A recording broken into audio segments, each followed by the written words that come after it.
We'll go ahead and bring the April 6th, 2023 Board of Adjustment meeting to order. Madam Secretary, roll call, please. Clay Thomas, Here. Don Christensen, Here. Rob Pierce, Here. Brad Stanley, Here. Kathy Julian. Here. We have a quorum. Thank you very much. If we could all stand for the Pledge of Allegiance.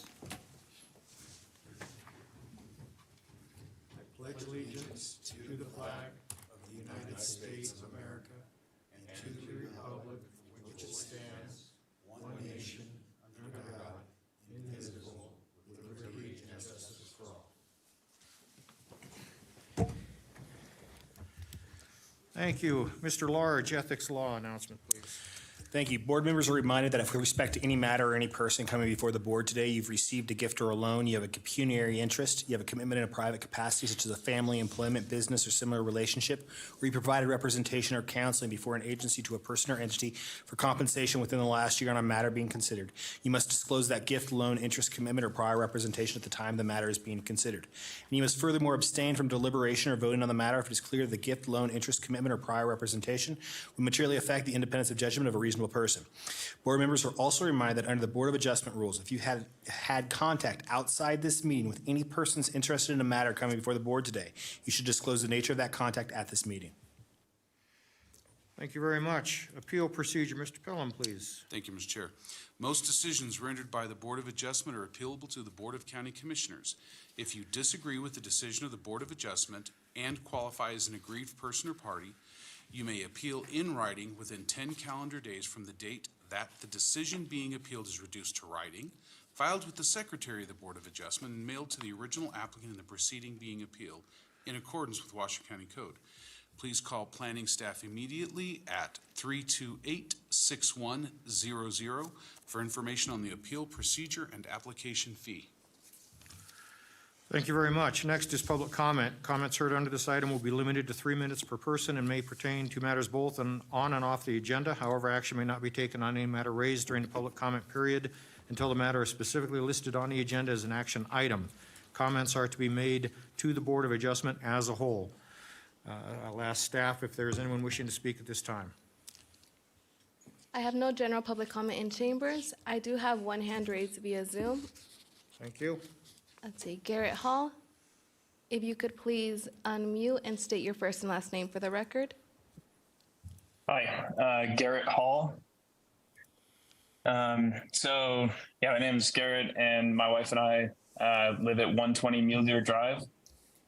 We don't have an issue with this construction project as a whole, but I wanted to make sure that the easement in front of our house, which is also a driveway, isn't used to stage any of the construction equipment for the project. Basically, it would be very invasive if there were dump trucks parked in front of our house for months or years as the project went on. Can the permit specify that this area is not allowed to be used for any of the construction activities? Mr. Hall, this is only a time for general public comment, not question and answer. Okay, sorry, I'm not sure what the difference is. No worries. Does that conclude your public comment? Yes. Thank you so much. Next, I have Pete. If you could please unmute and state your first and last name for the record. Hi, my name is Pete Pensiers. I am a resident of Timberline Estates, and I drive by the applicant's job site on a daily basis, and I have noticed a few things I'd like to make comments on in the period here. I'm a licensed civil engineer in the state of Nevada, and I noticed that the project calls for grading of a 30% slope. I see no call outs for plans or for retaining walls, slope drainage features, and those would include features such as tieback, soil nailing, and other forms of retaining wall construction, as well as drainage features. The plan that was submitted with part of the online package contains what I would consider to be a cover sheet for a complete set of plans that my shop would deliver. The lack of engineering plans and specifications for the driveway and retaining walls is a great concern. The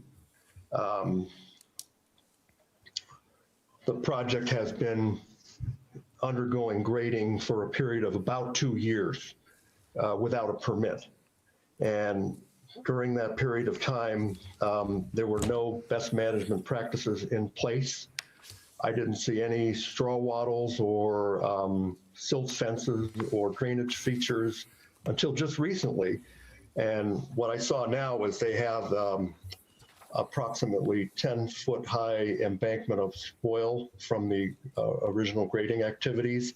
And there is a single course of straw wattle anchored to the toe of that slope and nothing else. And in my opinion, as a civil engineer, I think that's totally inadequate for the rainfall events that we've had here recently.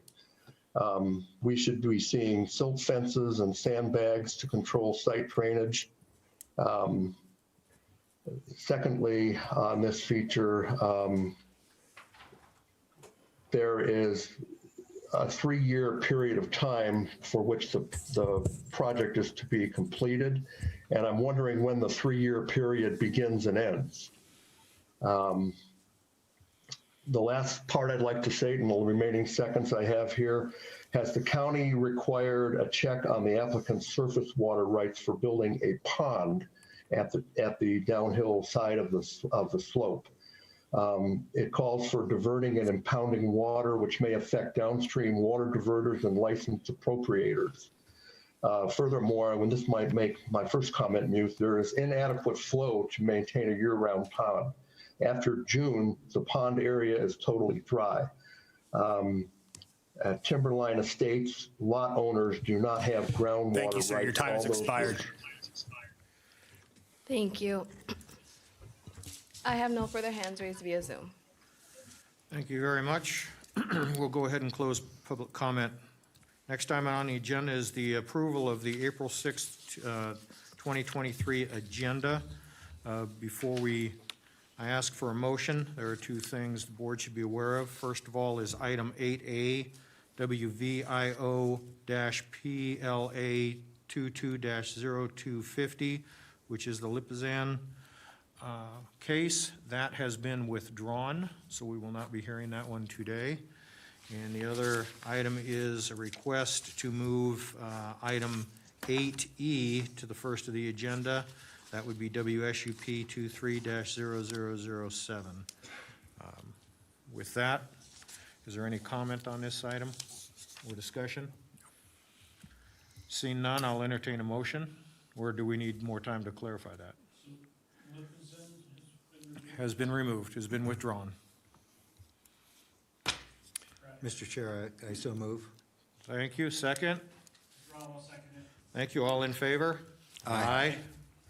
Motion passes unanimously. Next on the agenda is the approval of the March 2nd, 2023 draft minutes. Is there any discussion on this item from board members? Seeing none, I'll entertain a motion to approve, or accept, I should say. This is Rob. I move to accept as written. Thank you very much. Is there a second? I second. Thank you, Ms. Julian. All in favor? Aye. Motion passes unanimously. Next item up on the agenda will be item which was originally item 8E, which is now moved on to up to number 1 on the agenda, and that is WSUP 23-0007, 14025 Red Rock. And I believe we have Senior Planner Wyke presenting.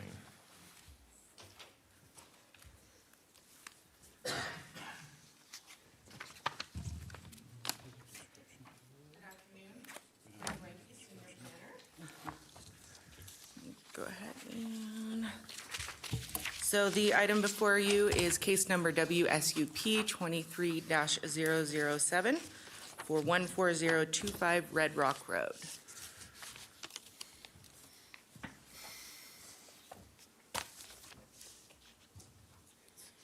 Is it on the side? Should be to green. That would help. Thank you. All right. Okay, the request before you is for a special use permit for major grading to provide for driveway access and building pads for a single-family dwelling and an accessory structure, which is a garage and shop. The project site is located at 14025 Red Rock Road and consists of 46.7 acres. It's located east of Red Rock Road and north of Stampede Road in the Red Rock Estates subdivision. Primary site access is via Red Rock Road to the west of the subject parcel. The property has a regulatory zone of general rural and is located in the North Valley's area plan. The project site is vacant and covered in native vegetation. Adjacent parcels are of comparable size and developed with single-family homes. The requested major grading is needed to support construction of vehicular access to a new single-family residence and detached accessory structure. The site contains considerable topography, including slopes steeper than 30%. The design and location of the proposed single-family dwelling and garage shop minimizes the use and disturbance of the steepest slopes to the greatest extent possible, while still achieving the most desirable and suitable location for the dwelling. The application exceeds two major grading permit thresholds in Article 438 grading, requiring approval of a special use permit. The thresholds are outlined above.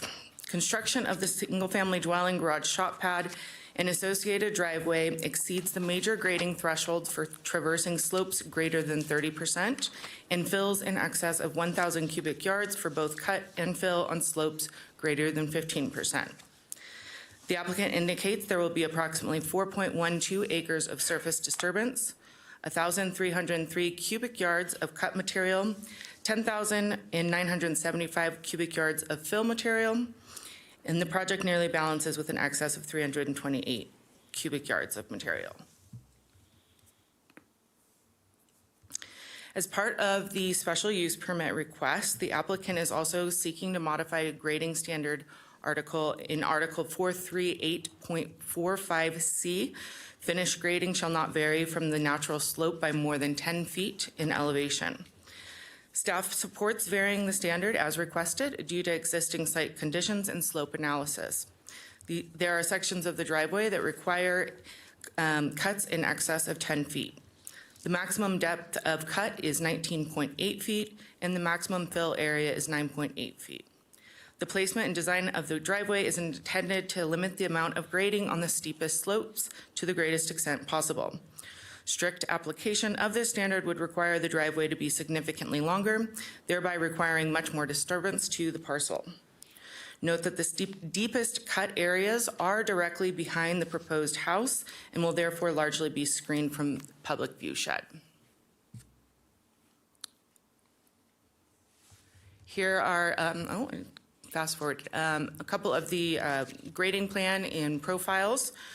Full-size cut sheets were provided in the staff report and included as Exhibit C. The applicant is also here and will likely be going into more detail on the proposed grading.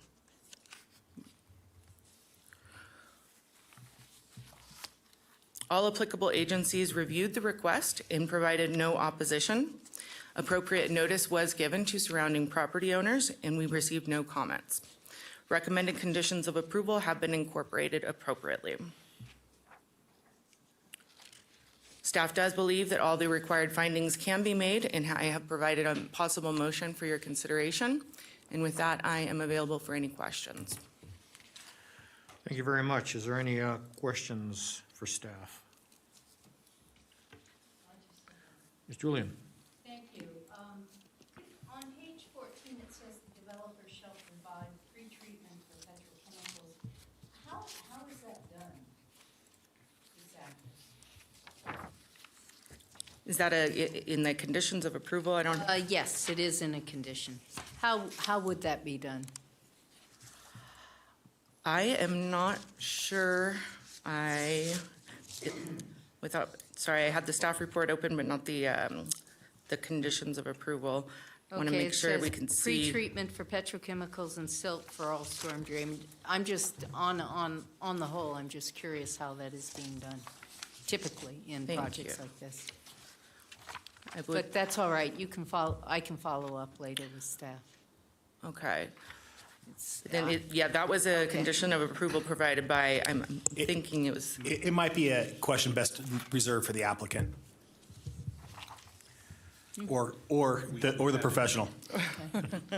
Okay, and I would just like to thank the staff for including photos in this, and also, but I would also request that the reference to the Washoe Story Conservation District, that it should be included in the chart of people that you consulted, even though I know you're not obligated to act on their recommendations, but thank you. thank you. Yes, sir, if you'll state your name for us and you can address the Absolutely. question. Walter West with Washoe County Engineering. I think that condition was probably inadvertently added. It's typically added in a subdivision type environment when you have catch basins and curb and gutters. So you could probably strike that if you would like to, so. Okay? Thank you. Thank you. Is there any more questions for staff? Seeing none, thank you very much. Is the applicant present wish to speak on this matter? Yes, hello. Derek Wilson on behalf of the property owner. Thank you very much for adjusting your schedule. I'm sorry to make that special request, but unique circumstances. And thank you for the people who I've displaced, and I appreciate your patience. So staff has done a very thorough job. Courtney and engineering staff have looked this over pretty thoroughly, so I'll do my best to not repeat what they said and waste anybody's time. I think we know by now where the site is. It fronts Red Rock Road and then a much smaller dirt Stampede Road. Special use permit with a request to vary a specific code section. I think there'll be more about that code section in a second. So existing conditions, the top photo there is looking up at the property from Stampede Road.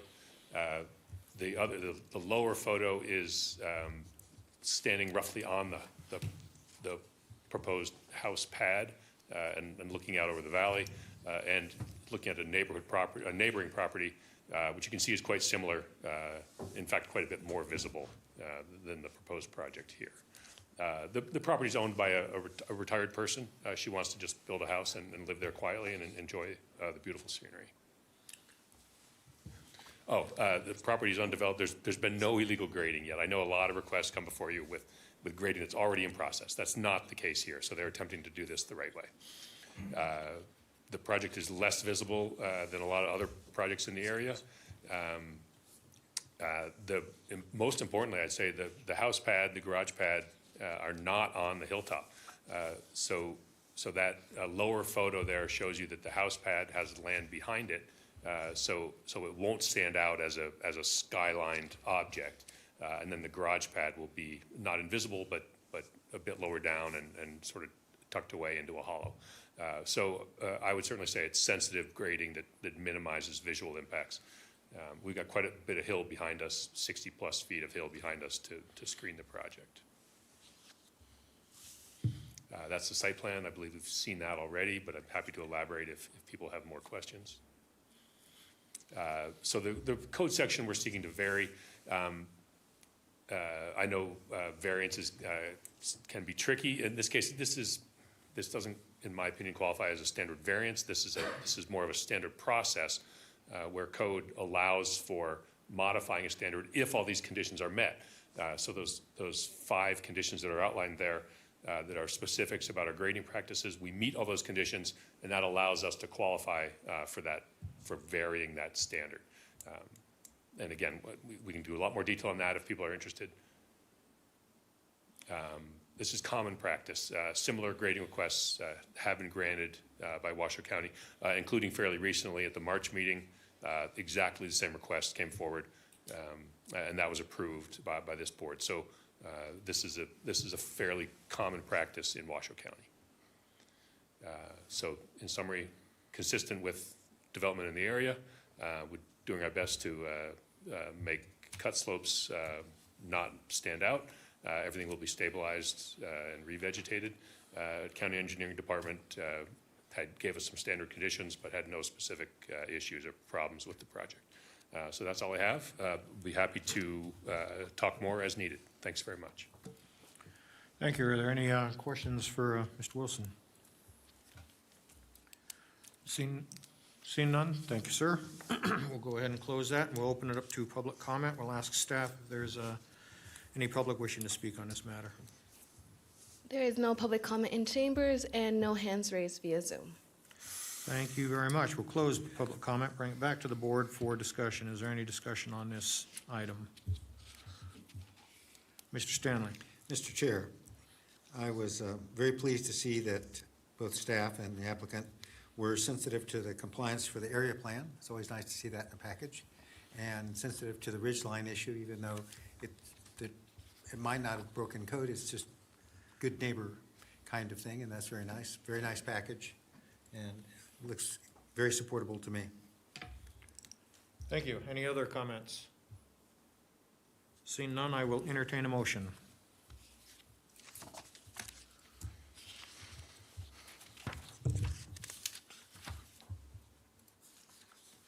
I'll move, if I can find it. Should be Okay. tabbed. Kathy Julian for the record. I move that after giving reasoned consideration to the information contained in the staff report and information received during the public hearing, the Washoe County Board of Adjustment approve with conditions special use permit case number WSUP 230007 for Elaine Yeoman, with conditions included as Exhibit A to this matter, having made all 5 findings in accordance with Washoe County Code Section 110.810.30, consistency, improvements, site suitability, issuance not detrimental, and effect on a military installation. Thank you, Ms. Julian. Is there a second? This is Rob, I'll second it, but I got a question. Were you gonna strike out the drainage question that you had? The engineer stated it's not necessary. No, you're gonna leave it? Okay, whatever. that's fine, I'll second it as it is, thank you. Thank you. We have a second. All in favor? Aye. Motion passes unanimously.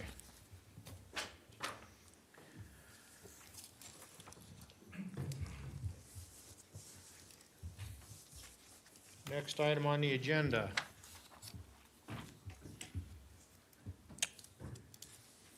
Should be, I'm sorry, let me got ahead of myself. I think it's me, Barrett Grading. I believe it's Barrett. B, right? Yes. All right, I got it. I'm sorry. Next item on the agenda is WSUP 223-0004 Barrett Grading. Mr. Bronschip. Good afternoon. Chris Bronzik, Washoe County Planning. We're looking at WSUP 23-4. This is for Barrett Grading. So this is a major grading request for a driveway traversing 30% or greater slopes. The subject parcel is in the forest area plan. It's located off of Timberline Drive by access from Mount Rose Highway. The parcel is split zoned with 58% as low-density suburban, residential regulatory zone, and 42% as general rural. General rural is for single-family residential, agricultural, as well as for extreme topographic situations. The parcel is 2.71 acres, and the surrounding parcels are of similar size and are either vacant or developed with single-family dwellings. As mentioned, it is a major grading request to construct a driveway for a proposed single-family home. The driveway traverses 30% or greater slope. As mentioned with one of the public comments earlier in the meeting, the applicant is proposing a fire pond as well.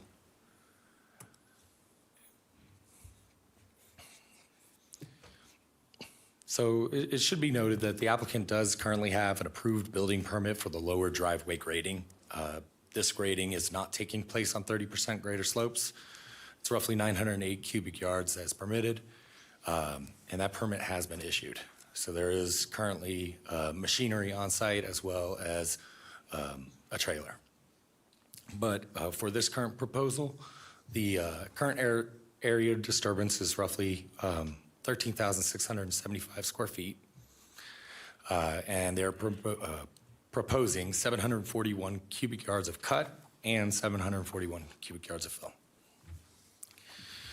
The proposal as submitted does conform to all the grading standards outlined within Article 438.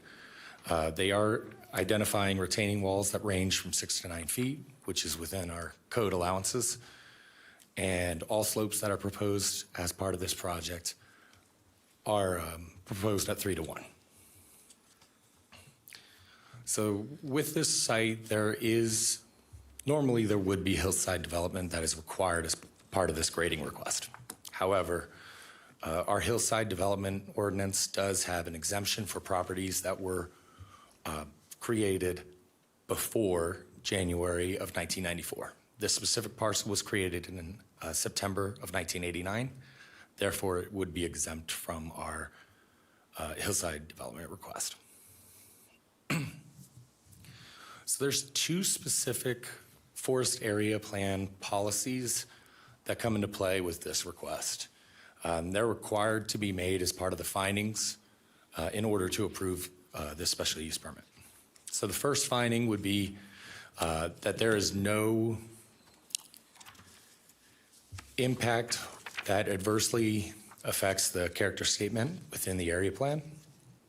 And the second one is that there's going to be no significant degradation of air quality as a result of the permit. These were sent to Washoe County Air Quality, including the finding before you.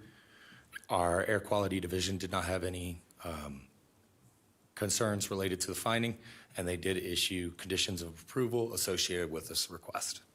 Staff therefore believes that we can make both findings.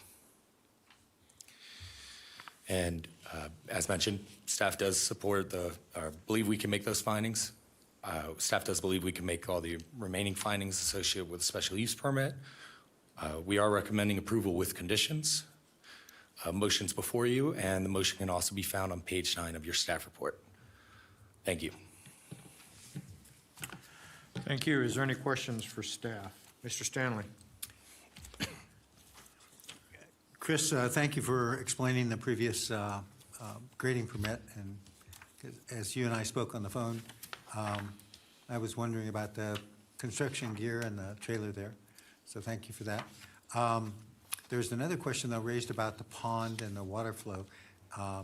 Is that part of this permit, or is that covered under something else, some other division? Or what would you like to say about that pond area and the water flow and so forth?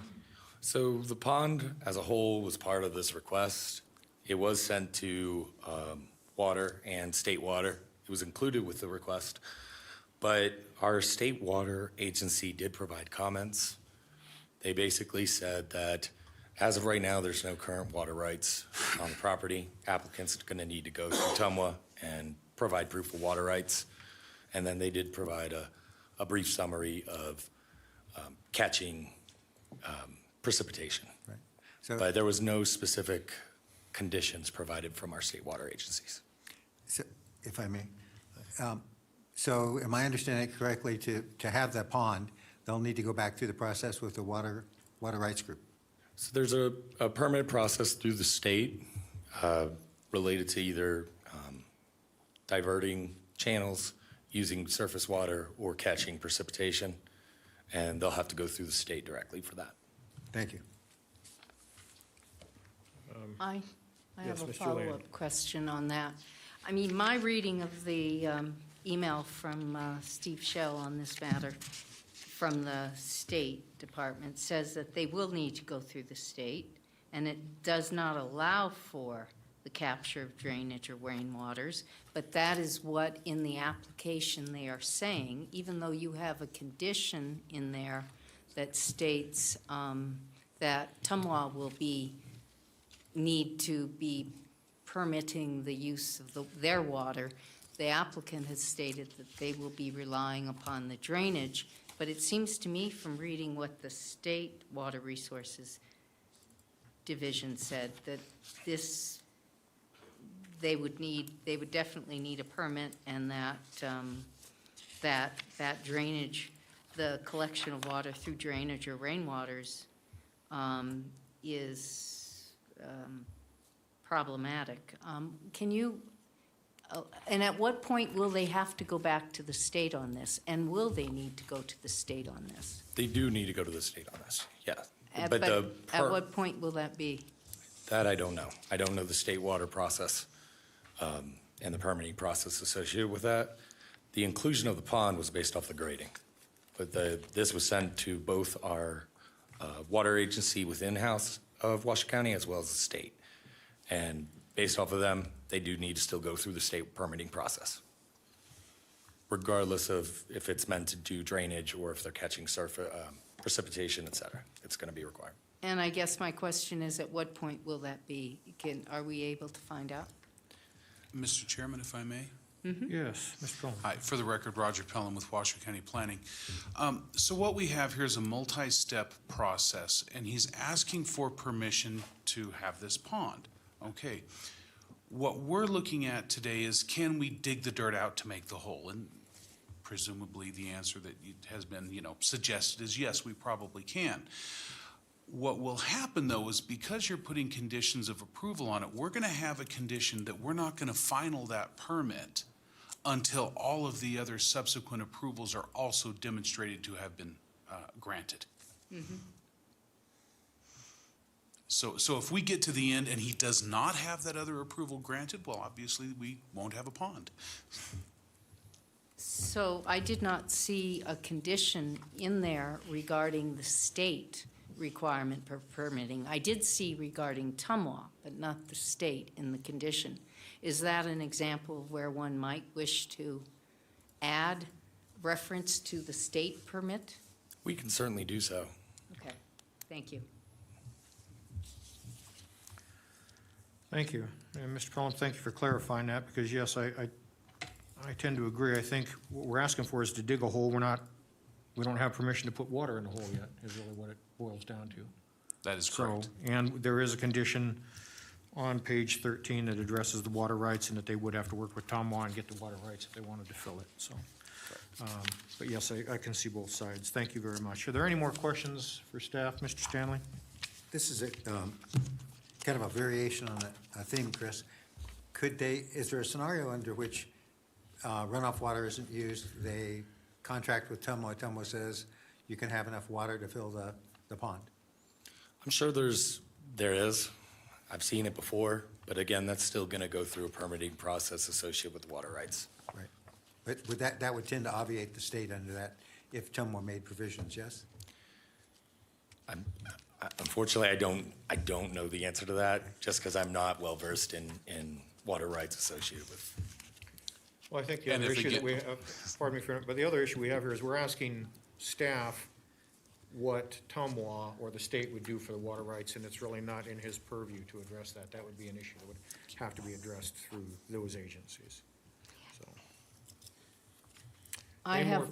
Yes, I do. I did go out and look at the site, and I did notice there are residents right above it and right in front of it. And so I would request that we do consider putting in the language that says no mobilization of equipment prior to 7 a.m., including the mobilization of the equipment, simply because it is so close to residents.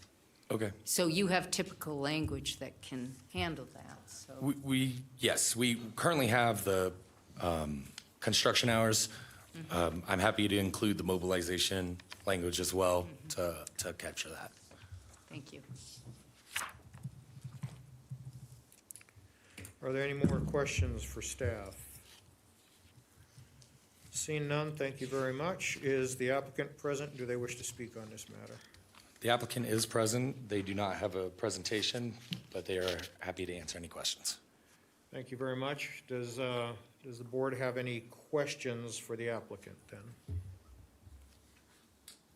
Seeing none, thank you very much. Does the applicant wish to add anything further before I close this out? I would only like to say thank you for listening, and I appreciate your comments. Thank you, sir. Any questions? Can you state your name for the record? Sean Barrett. Oh, thank you. Okay, Mr. Barrett, thank you very much. It doesn't appear that we have any questions, so we'll go ahead and close out that, and we'll ask staff if there's any public comment on this item. I have no public comment in chambers and no hands raised via Zoom. Thank you very much. We'll go ahead and close public comment, bring it back to the board for discussion. Is there any discussion on this matter? I have a point that I would request. I would be supportive of this as long as we can add a provision that, just as they have a condition about consulting TUMWA, that they also consult the Nevada State Water Resources Division as appropriate. So if we can add that, as well as the TUMWA condition, I'd be supportive of this. Thank you. I guess the way we will work that is when we make a motion to include that in there. We can modify condition 6A to include a line that says that the applicant shall coordinate with the state of Nevada water rights staff to ensure the adequacy of water rights prior to the granting of a building permit. Well, I think it's actually, I'm not sure if it's the term rights as much as it's the permit, because it clearly says if you're relying upon surface water draining into it, you need to have that permitted. Unless it's de minimis. We could coordinate with TUMWA and the state of Nevada to ensure the adequacy of water rights to support the residents' landscaping and proposed pond. Including any necessary permits. Including necessary permits, yeah.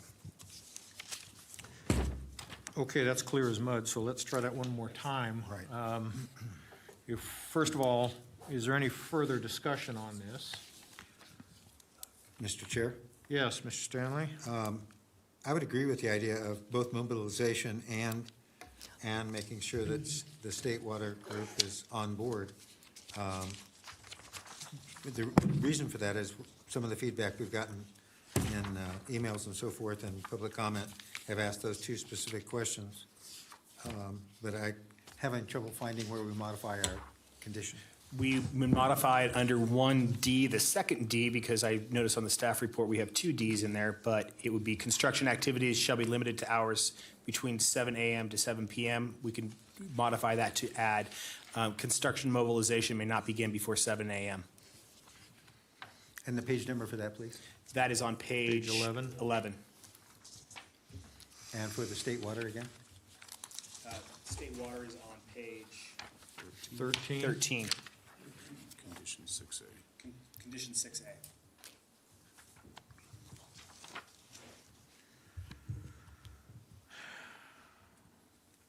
Any further discussion?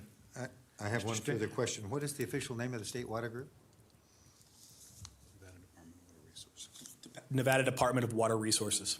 It's Nevada Division of Water Resources. Oh, I stand corrected. My Yep, you're right. apology.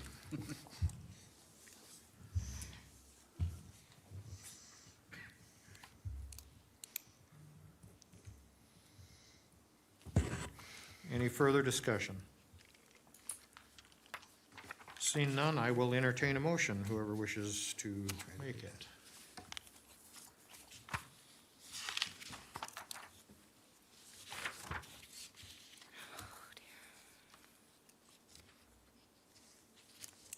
Well, we need to move along. Someone needs to make the motion if we're You going wanna make- to, Okay. Kathy Julian for the record, I move, let's see, page 9, thank you. I move that after giving reasoned consideration to the information contained in the staff report and information received during the public hearing, the Washoe County Board of Adjustment approve with conditions special use permit case number WSUP 230004 for Sean Barrett, with the conditions included as Exhibit A to this matter, to include, and this is where I draw upon Mr. Large. Modifications of 1D to prohibit mobilization before 7 a.m. and condition 6A, consultation with Nevada Division of Water Resources regarding water rights prior to and permitting. And permitting prior to. Prior to. Okay. Having made all 5 findings in accordance with Washoe County Code Section 110.810.30 and Forest Area Plan Policy F.2.13 and F.12.3, consistency, improvements, site suitability, issuance not detrimental, effect on military installation, Forest Area Policy, Plan Policy F.2.13, Forest Area Plan Policy F.12.3. Thank you, Ms. Julian. Is there a second? Second. Mr. Stanley seconds. All in favor? Aye. Aye. Motion passes unanimously.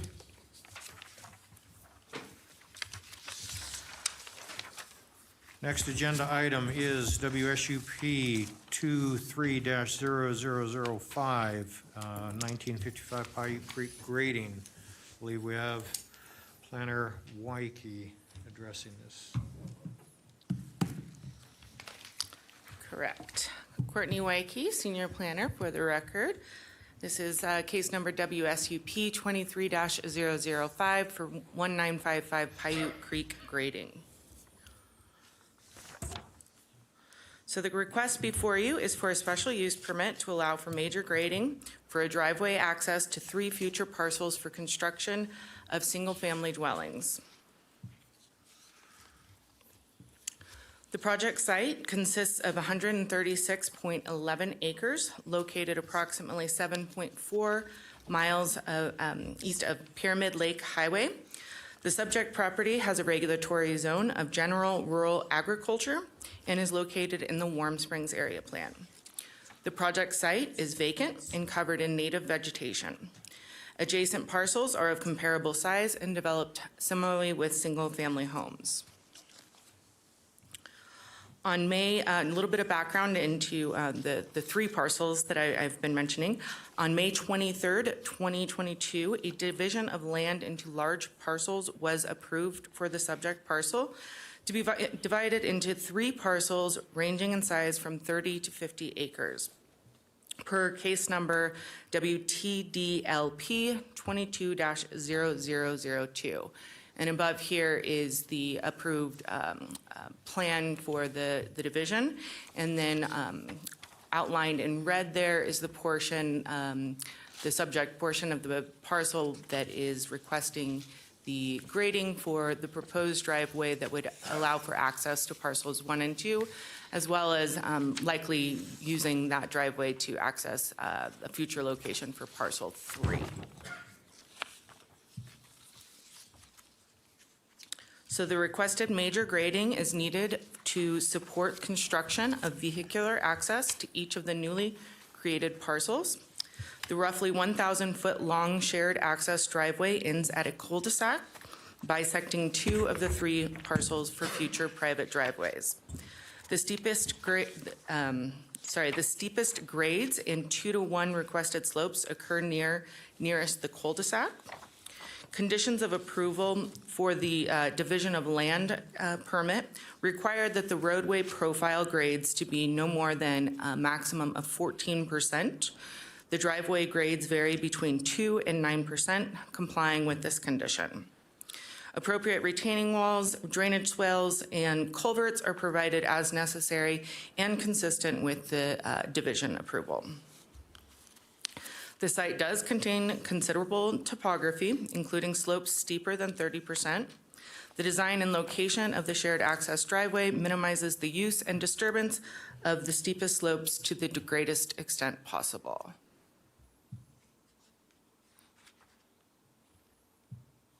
Apologize. The application exceeds the above grading permit thresholds in Article 438. Build-out of the proposed development exceeds the major grading thresholds for traversing slopes greater than 30% and fills in excess of 1,000 cubic yards for both cut and fill on slopes greater than 15%. The applicant indicates there will be 1.01 acres of surface disturbance, 1,194 cubic yards of cut material, and 4,218 cubic yards of fill. And as you can see here, topographic map in the area specifically where the grading will occur in the northern boxed area there. As part of the special use permit request, the applicant is seeking to modify a grading standard specified in Article 438.45A, slopes no more than having a 3-to-1 slope. Staff does support varying the standard as requested, recognizing that restricting the grading of 3-to-1 slopes due to the topographical nature of this area would cause significant additional disturbance. The applicant's engineer states that by allowing the exception, the project will substantially reduce the exposed slopes. Further, engineering division has reviewed the application and indicated they have no objection to the 2-to-1 slopes as proposed. Again, here is the grading plan and driveway profiles. Full-size cut sheets were available as Exhibit C to the staff report.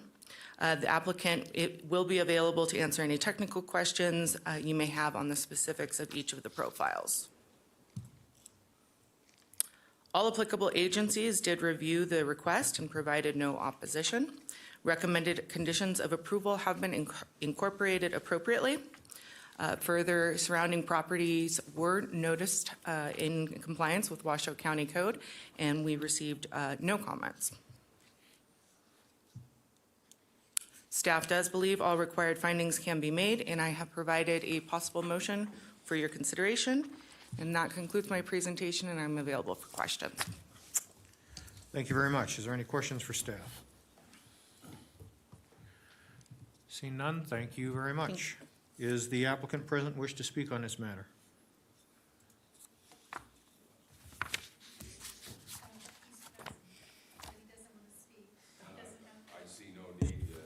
You can't, if you want to come up to the podium so you can identify yourself, that's fine, but we'll need you to do that for us. Hello, my name is Rick Sumner. I'm here along with my wife, Corinne, and we're the owners of the property, and I don't see anything to add to the presentation there at this point, unless you have questions. Thank you, Mr. Sumner. Are there any questions for this gentleman? Seeing none, thank you very much, sir. Okay, thank you.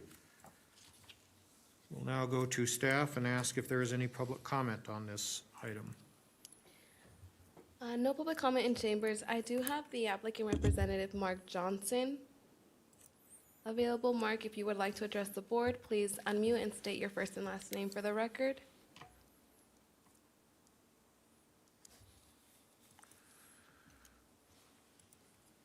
And it looks like he left us on Zoom. Okay, I have no further hands raised. Thank you. We'll go ahead and close public comment, bring it back to the board for discussion. Is there any discussion on this matter? Mr. Chair, it seems like a very nicely laid out package, very well designed. I see nothing to prevent voting yes on this particular application. Thank you, Mr. Stanley. Ms. Julian, were you going to? Yes, and perhaps I should have asked this of Ms. Courtney, but in some of the other applications, we have discussion of revegetation, but in this, and a condition on revegetation, but in this application, I didn't see the same coverage on revegetation of areas disturbed, noxious weeds when you have fill brought in, and I was wondering why that wasn't the case. Well, I think we have Ms. Wyke back at the podium, so we can ask her that. Correct, and I'm just going to be looking over those conditions because Yes. Unless I missed it. I am seeing on 2A, under Washoe County Engineering and Capital Projects, best management practices, slope stabilization, Right. still looking through.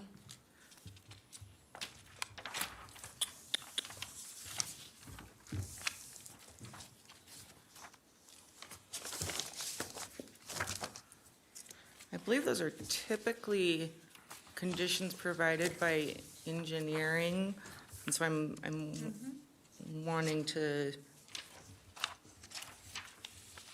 I would need to compare, I would. Mr. West from engineering may be able to make, have some insight for us. Thank you. And for the record, Walter West, Senior Engineer with Washoe County Engineering.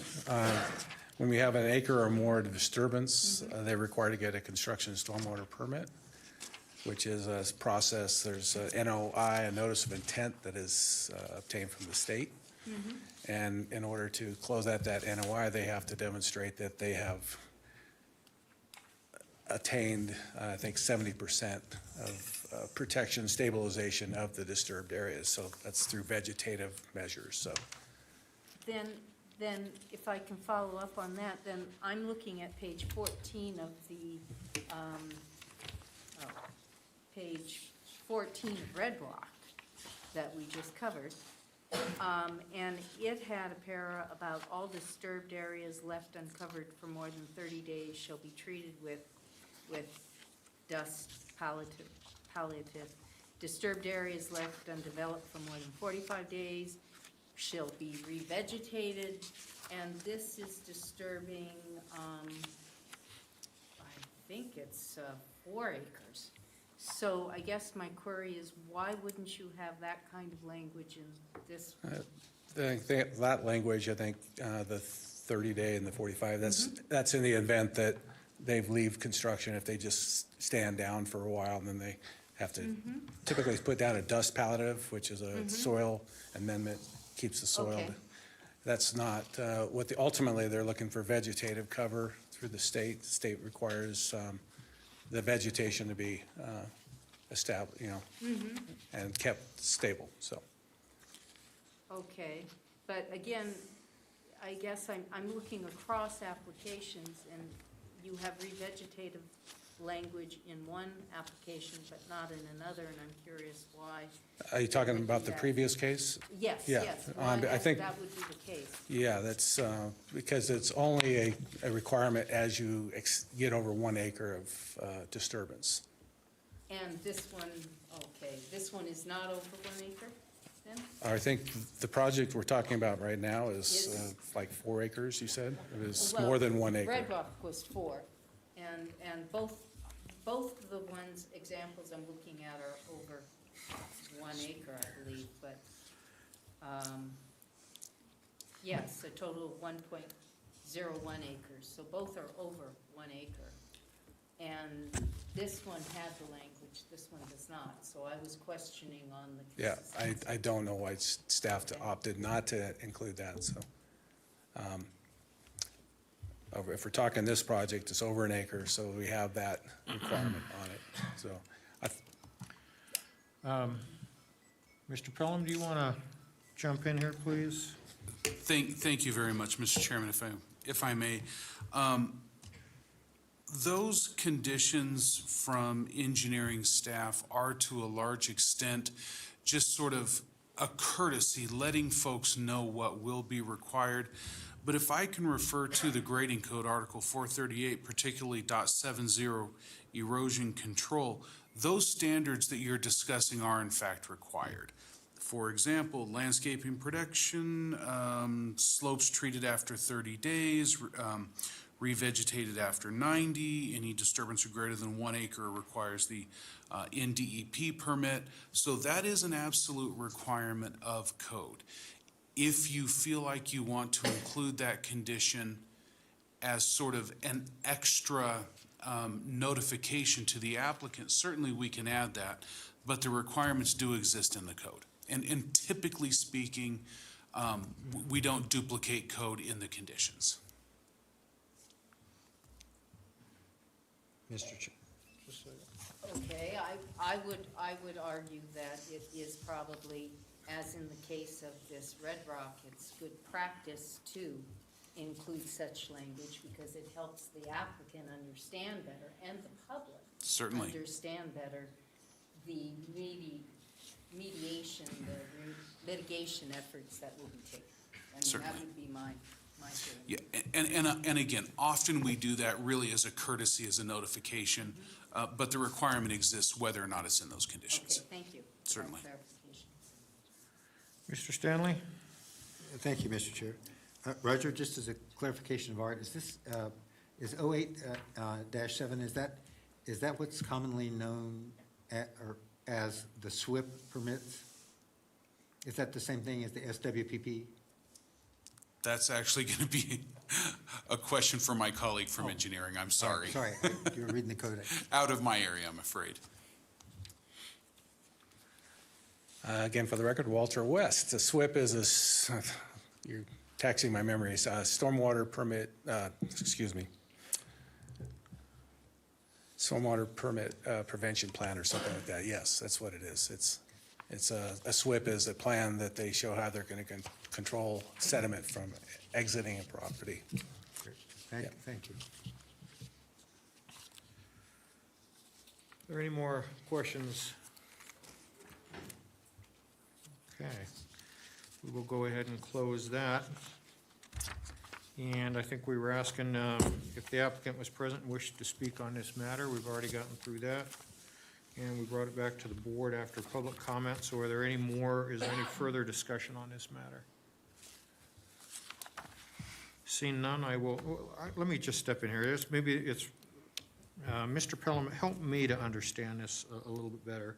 I know when we talk about Washoe County Code or state statute, there is a litany of codes and statutes that are out there that cover volumes. And in so doing, is it even feasible to put every condition that could apply to a project in here, or do these conditions more or less apply to kind of a general concept to follow, and beyond that, the underlying current is they still have to follow or be in line with actual approved regulatory codes, statutes, and things like that? Yes, thank you for that question. And I think you're right on. When we have conditions of approval attached to a special use permit, those conditions are really should be crafted to address the unique characteristics of this particular development or this particular request. The underlying assumption is all generally applicable code provisions are also, well, they're applicable. They also have to be met. In this case, the erosion control is, 110.438.70.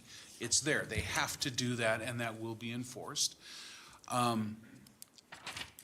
Occasionally, it is of benefit to let them know ahead, hey, here are some particularly important ones, or some that are particularly applicable to this particular situation on this permit. And that's why we will sometimes have those in the conditions of approval. But the underlying concept is that the general code requirements always apply. Thank you for educating me on that. That's good to know. I'll keep that in mind for future reference. Thank you. Any further discussion? Seeing none, I will entertain a motion on this item. This is Rob, I'll make a motion. I move that after giving reasoned consideration and information contained in staff report and information received during the public hearing, Washoe County Board of Adjustments approve with conditions special use permit case number WSUP 23-0005 for Richard and Connie Summer, with the conditions including Exhibit A to this matter, having made all 5 findings in accordance with Washoe County Code Section 110.810.30, consistency improvement, site suitability, show it's not detrimental, and no effects on a military installation. Thank you very much. Is there a second? Mr. Chair, I second that motion. Thank you, Mr. Stanley. All in favor? Aye. Motion carries unanimously.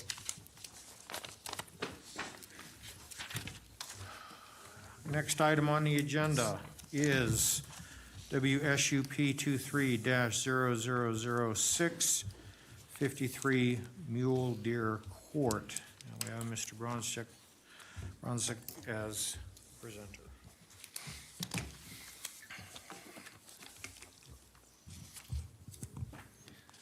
Good afternoon. Chris Bronzik, Washoe County Planning.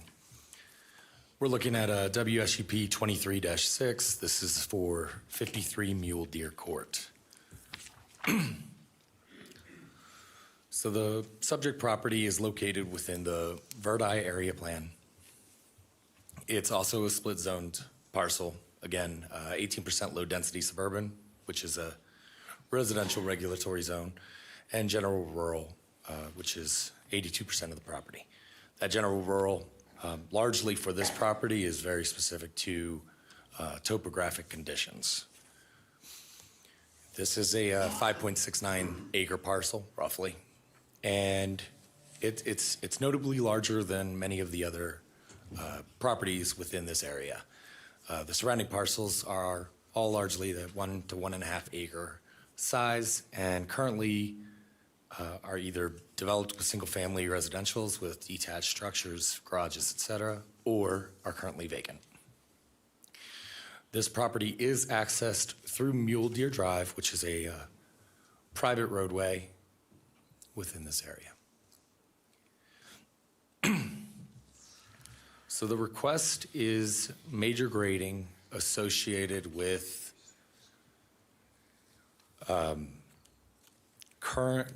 it's major grading associated with one unpermitted grading. So there's unpermitted grading that took place over many years. This application is intended to address that and hopefully legalize it.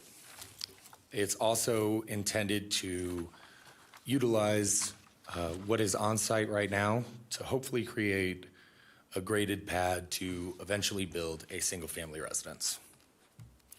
This property has been under code enforcement for many years. There's an admin enforcement case that was opened in 2016. It's still open. The goal of this project ultimately is to bring the property back into compliance.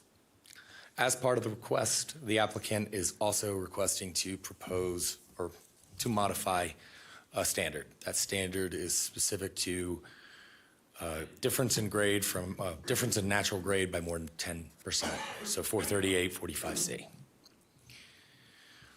With this, there's a couple triggers associated with it, primarily volume and area associated with the unpermitted grading that took place. Because the majority of the site is on 15% or greater slopes, and the grading that took place was also on 15% or steeper slopes, the amount of grading that is allowed is considerably less. Anything over 1,000 cubic yards triggers an SUP. Obviously, with 4,677 cubic yards of cut, 3,862 cubic yards of fill, a special use permit's been triggered. Additionally, there's been notes of an estimate of 12,000 cubic yards of unpermitted imported fill, which is again what took place over many years. The applicant's also proposing to export 815 cubic yards. That 815 cubic yards of export is largely debris, construction debris, as well as potentially the existing foundation that is on site that was buried.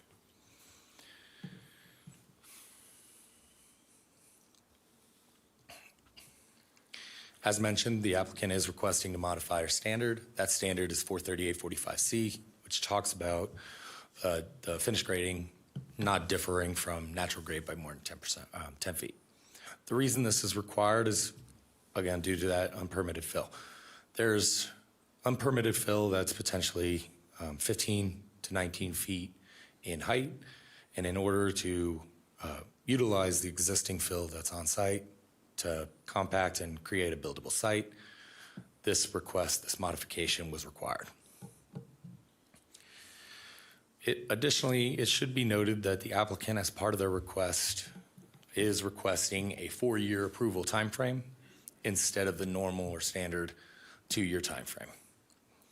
With that request, that doesn't mean that the applicant gets 4 years from the date of approval of this to grade. They still have to come in with 4 permits for major grading permits, and when they get approved, that permit is valid for 18 months. So the 4-year time frame is to basically come into conformance with the conditions of approval outlined within the staff report Exhibit A. Due to the significant amount of unpermitted grading that took place over many years, staff does support the request to go to 4 years. So there's a pretty substantial complaint history associated with this project. AE 16-0075, this one was an attachment as part of the special use permit packet. It provides some context of what took place over many years and when enforcement started to take place. Additionally, there's been complaints in 2020, 2021, and even 2022 associated again with dumping, commercial business operations on site, and additional import taking place.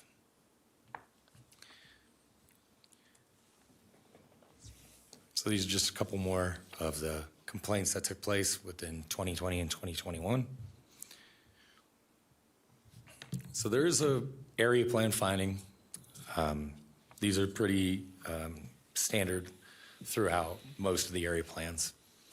And this one does require that for a special use permit to be approved or an admin permit to be approved, finding must be made that the community character will not be impacted. It will be conserved through mitigation and if there's any identified negative impacts. With this subject property, there's, of course, negative impacts associated with many years of unpermitted grading. The property owner acknowledges that and has submitted the SUP as part of bringing the site back to conformance. With that intent, staff does believe this finding can be made. Staff is recommending approval with conditions as part of the, including the Verdi area plan finding, and I'm available for any questions you may have. The motion can be found on page 9. Thank you very much. Is there any questions for staff?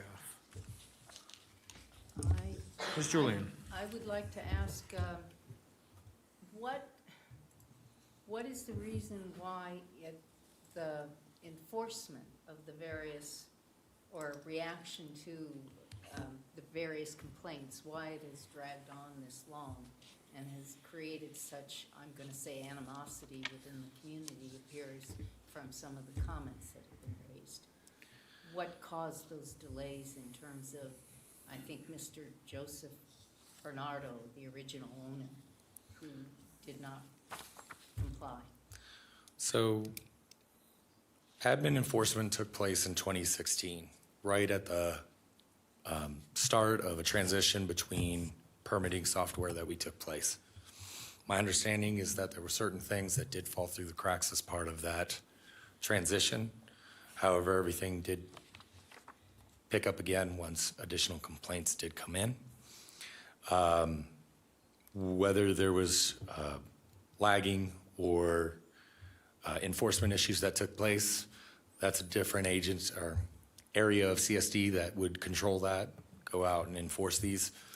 And that's not something that I'm well versed in with how our code enforcement operates and enforces these things. Okay, and can you please elaborate on why it will take 4 years and why this could not be done within 2 years? That may be a better question for the applicant who is present. Okay, hold on. Are there any more questions for staff? Mr. Stanley. Chris, Thank you for bringing up the area plan again and working within that. Of course, that's always a big deal. The code enforcement and the dumping and what's actually under the ground and so forth was something you and I spoke about when I called you and you gave background and information and assistance on that. The other area that I think was mentioned on a phone call coming in, and certainly the number of letters, was the area of access via the current infrastructure, the road, which appears to be a private road.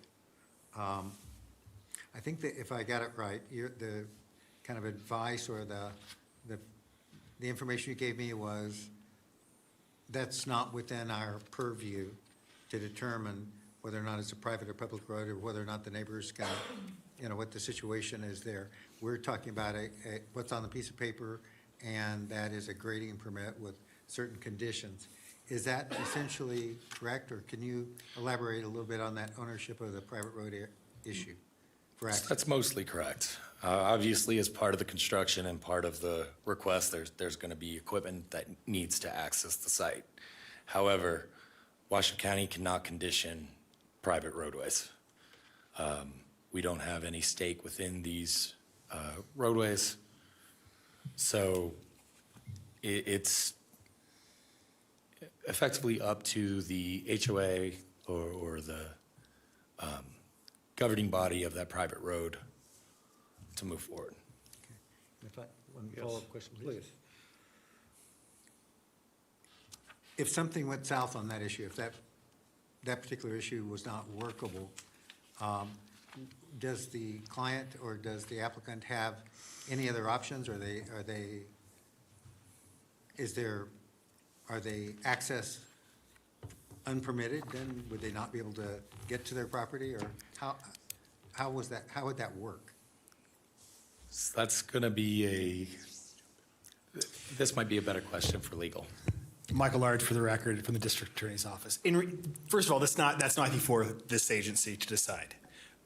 There are limitations in the law in terms of keeping a landlocked parcel and not allowing access via those things. I haven't identified on this map in regard to the easements that are appropriate or what roadways are appropriate and what are the limitations on this specific parcel.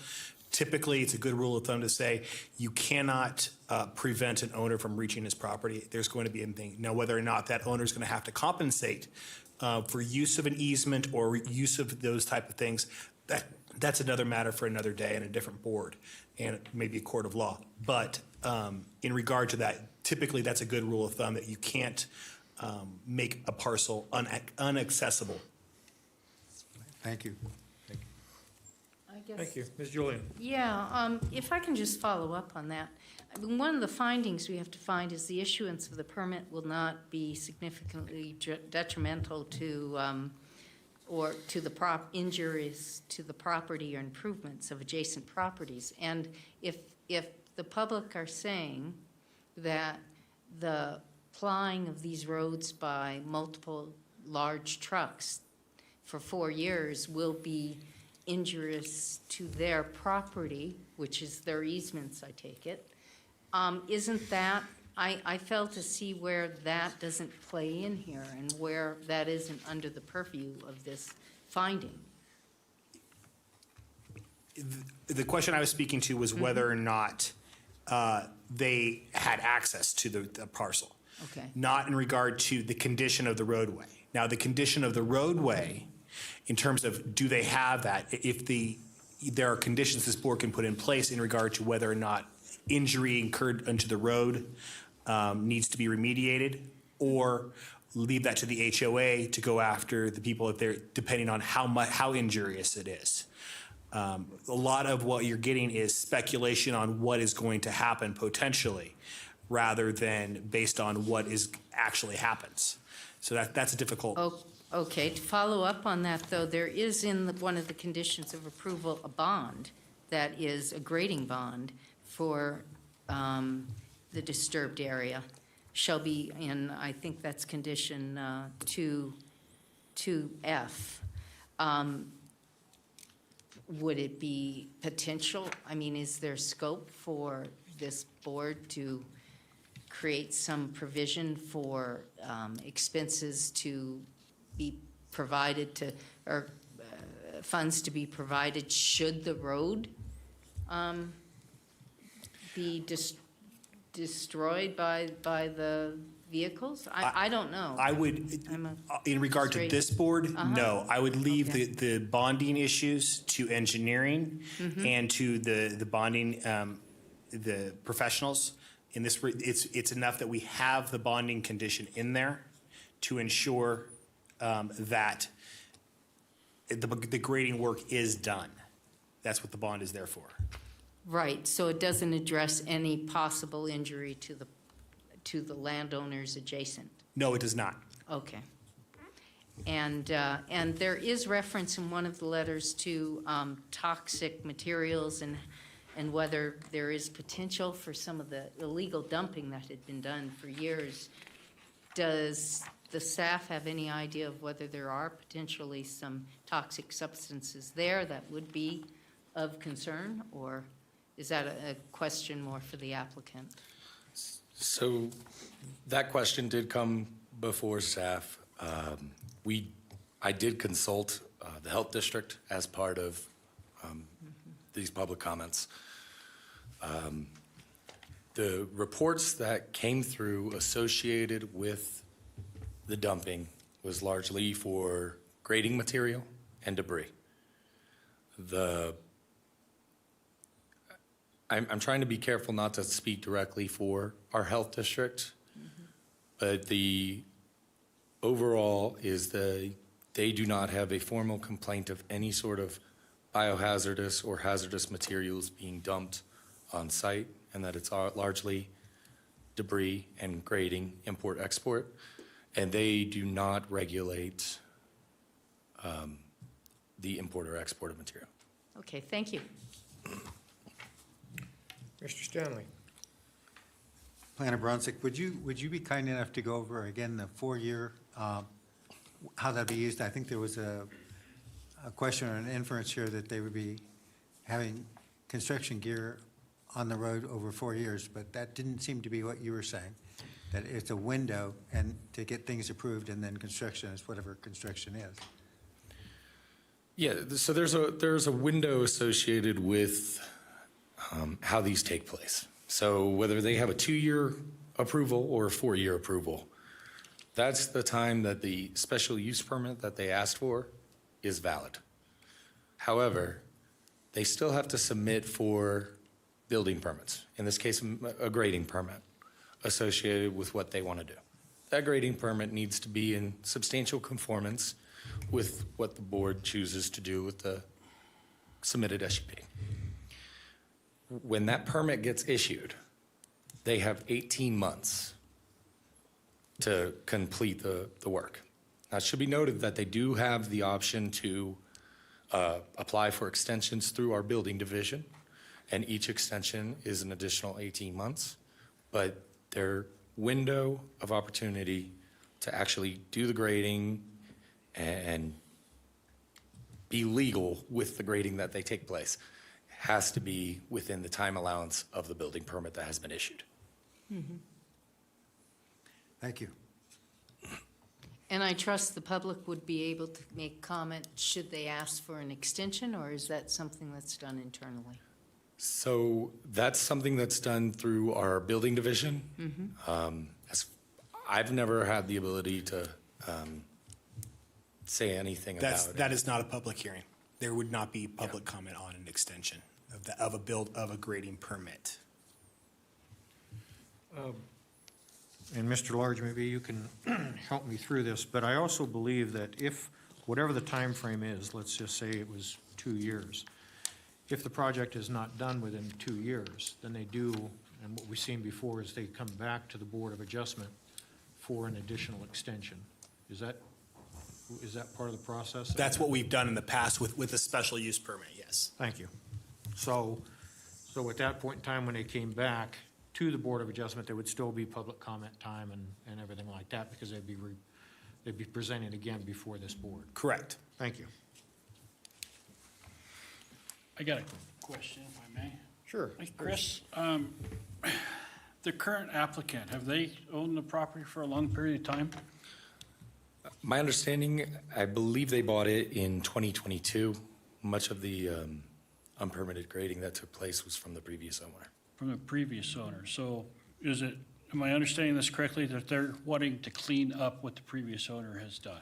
That is They're correct. trying to make it right. The request is to address that unpermitted grading, but also to grade a pad and driveway to accommodate a single-family residence Right. for them. But that would come after the cleanup and all that. So they've got to address what the previous owner has done in order to do what they want to do. That's correct.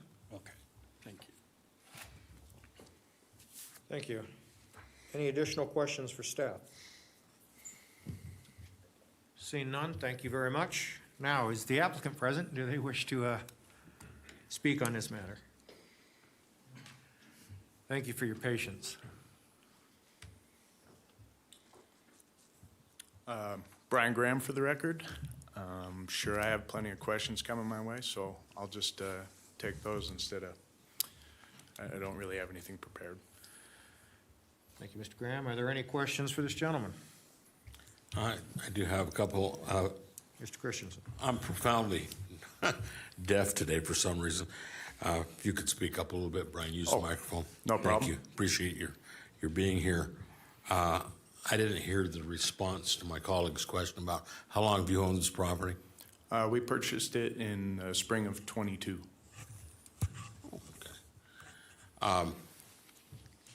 Though it's not a part of this special use permit, but I am curious.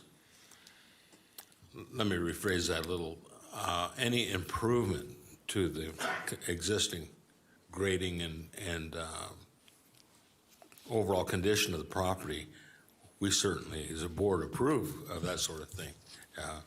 Definitely an improvement. I guess my question really is, though, what's the long-term game plan here?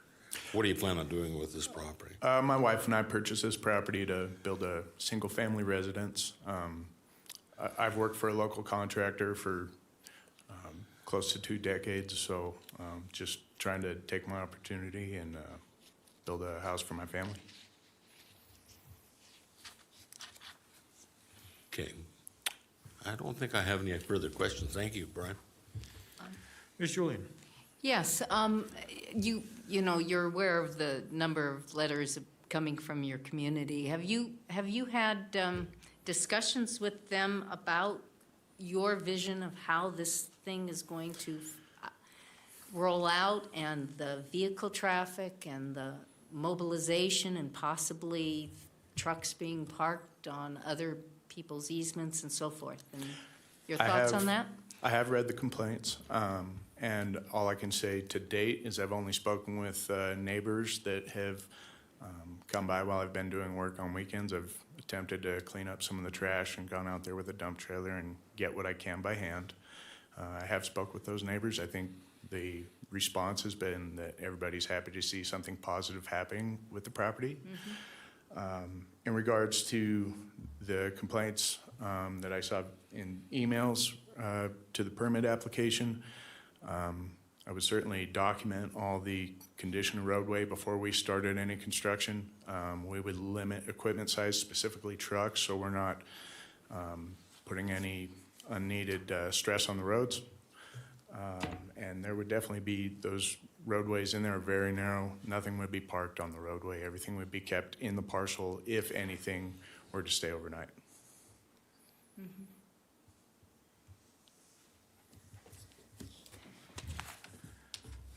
Yeah, that was, this is Rob for the record, that was my concern, storage of vehicles or things like that. That would all be on your property. Absolutely. Overnight, correct. Any trucks would likely not be kept anywhere in the area overnight, and any construction equipment would be kept within the property. Okay. And then would you be okay with 7 a.m., no mobilization from 7 a.m. Before that? And Absolutely. After 7, okay. Are there any, Mr. Stanley? Yes. Thank you, Mr. Chair. Actually, I have 2 questions, and they're not very related. In terms of elapsed time, you mentioned your construction background. What would be, and people were concerned about a 4-year period or an 18, and it sounds like, the little bit I know about construction is as short a time as possible to get the trucks in and out makes everyone happier in terms of the quality of the work and the checks that need to be written. What would be your anticipation, why, on the upside, exaggerating a bit, on how long it would physically take to remediate the current problem and do your grading? So with some of the remediation that has to happen on site, there's an existing foundation from a previous project. There's obviously a lot of debris in there that has to be sorted through. There's a septic system we would like to explore and possibly get special inspection on with Washoe County Health. So I think the extended duration would probably be 6 to 8 months for the grading work until we have everything complete. Okay. And if I may, is that 6 to 8 kind of everyday months, or is that 6 to 8, some sorting, 8 or 10 dump trucks loads per week or something, or how does that work? I mean, it wouldn't be consistent 6 to 8 months, would it? No, so there would be on-site work taking place. We would build a stockpile of refuse that needs to be taken in the landfill. When that gets big enough, we can schedule for 3 or 4 trucks to come for a couple days. 800 cubic yards of export is on the order of 80 to 100 truckloads total. And getting 20 or 30 in a day isn't unreasonable. I think we'd probably scale it down because of the residential access. But we certainly wouldn't expect 6 to 8 months of trucks running on the roads. Right. So if I'm, just to underscore there, on the upside, maybe 100 truckloads? Correct. Okay. And the second question I had, you've already kind of addressed it. I thought it was kind of interesting that you might underscore the part that the point you were making earlier about at least the intention to recover and restore the septic system rather than exporting it offsite. So I met with 2 officials from Washoe County Health to explore the option of potentially using the existing permitted septic system. The way it was explained to me is we would need to locate it. Somebody would have to come do an inspection on the integrity of the actual septic tank, and then also that the leach field hasn't been damaged. And through that special inspection, we'd either find out that it's something we can try to utilize or not, and if not, it would be demolished. Thank you. Any other questions for this gentleman? No, I just want to say, this is Rob for the record, I just want to say thank you for cleaning it up and trying to address the neighbors' concerns. Thank you. Thank you, sir. We'll go ahead and close that. We'll go to staff and see if there's public comment on this item. I have Larry Gilbertson in chambers. Larry, please step up to the podium and state your full name for the record. Larry Gilbertson. I live at 150 Mule Deer Drive. And I don't know the applicants, but I would like to welcome them to the neighborhood. I have 2 lots between my property and this property in question. And our neighborhood is almost completely filled in. It's only like 30-some properties. And most of the properties are built on. If I'm not mistaken, there's 2 lots across the street from the lot in question. And I'd also like to point out that 2 lots down from this lot in question, there was a new house built in the last 2 years. And that included heavy equipment being hauled in and cement trucks and so forth. And part of the reason I know about the heavy equipment is I live on the corner of Mule Deer Court and Mule Deer Drive. And our street is so narrow because it's a private road that they have to back big equipment in. So they pull in front of my house, go around the corner and back down, or they wouldn't be able to turn around. And the lot in question drops off pretty steep from the road down to their property. And it's probably 8 or 10 feet straight down. And so as I see it, any fill that's added to it would actually help stabilize our private road and be a good addition to the property. I noticed the board was concerned about toxic weeds. And one of the things we've had on that property over the past is Russian or Scotch thistle invading pretty badly. And I've dug it out myself quite a few times because once that stuff blooms, it goes everywhere. And so I would look forward to seeing that property cleaned up and developed. And actually, I think any additional fill would help stabilize the road because it'd be up against the road. And so I welcome the development of that property to our neighborhood. Thank you. So I'm speaking in support of it. And I'm sorry, sir, I did not get your name. Larry Gilbertson. Thank you, Mr. Gilbertson. Okay.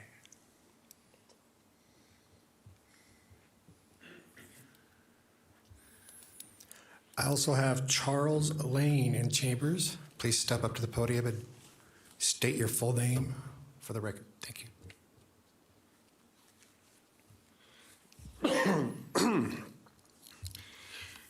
Thanks for the opportunity to speak. My comments will be brief but sincere. My name is Charles A. Lane, L-A-N-E. I live at 33 Mule Deer Court. My house is one of the two closest houses to the subject property. Mr. Graham's property in its current configuration is a really ugly eyesore. Mr. Graham's proposal will be a substantial improvement to that property. The grading that he is proposing, as well as the 4,100 square foot house that he's proposing to build, will enhance the neighborhood. It will enhance property values and contribute to the neighborhood's overall nice appearance. Again, my house is one of the two closest houses to Mr. Graham's property. My wife and I totally support Mr. Graham's proposal. We have absolutely no concerns at all regarding dust, noise, traffic. All that traffic's going to pass right in front of my house. We have absolutely no concerns. These will be minimal. They will be temporary.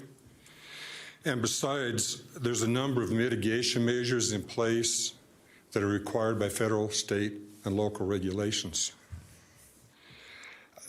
My wife and I strongly encourage the board to approve Mr. Graham's special use permit. Mr. Graham, welcome to the neighborhood. Thank you. Thank you.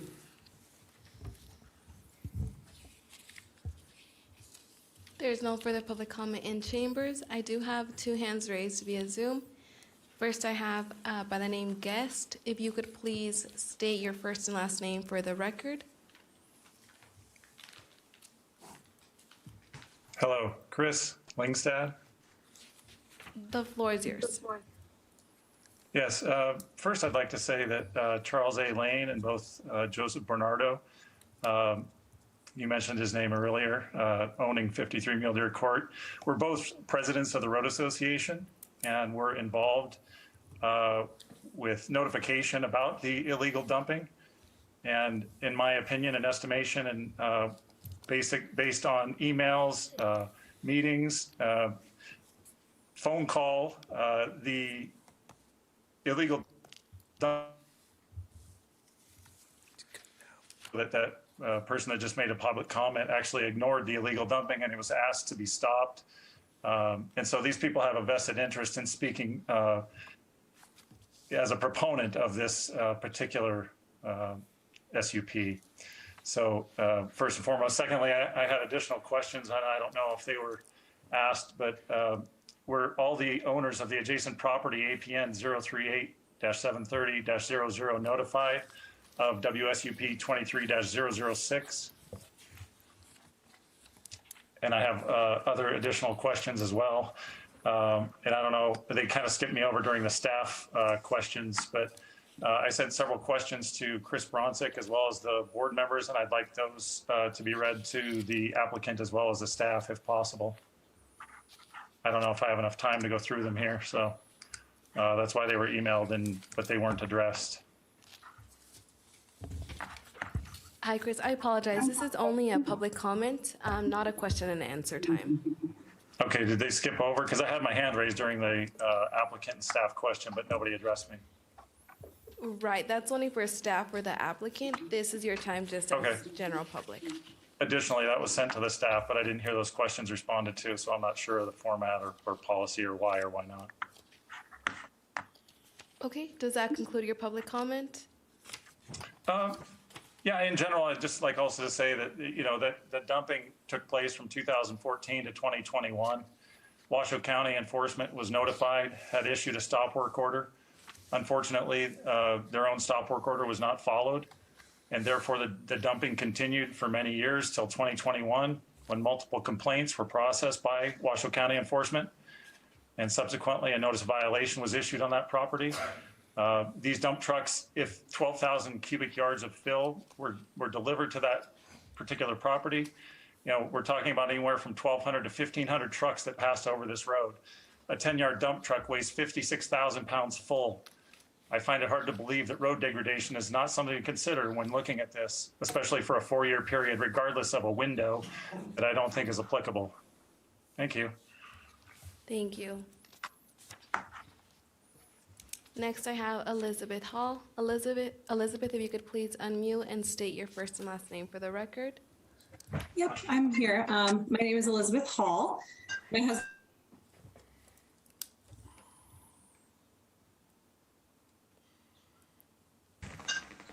Hello?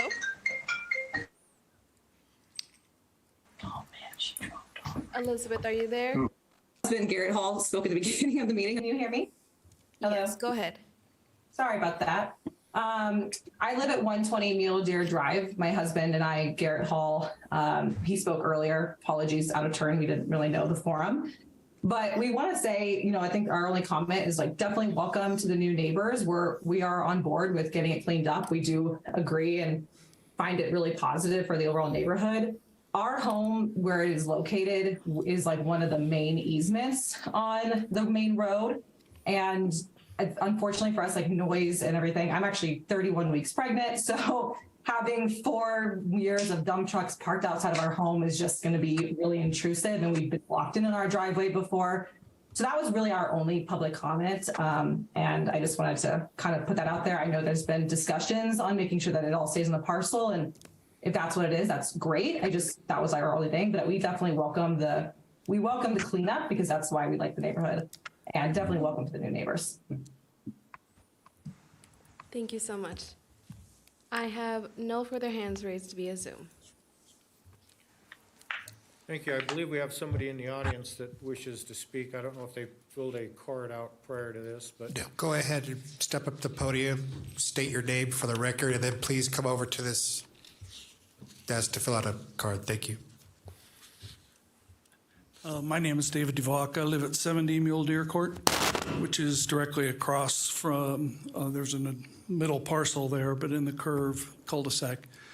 I'm the current president of the Road Association, and as the current president of the Road Association, I'm well aware of all the history here. We are in strong support of this development happening. We assume and we know that the standards of construction are that if any debasement of the road or anything, we would expect that the contractor would put it back to the way it was before. And as long as that happens, we welcome the new neighbor. We welcome the 4,100 square foot house. So, welcome. Thank you.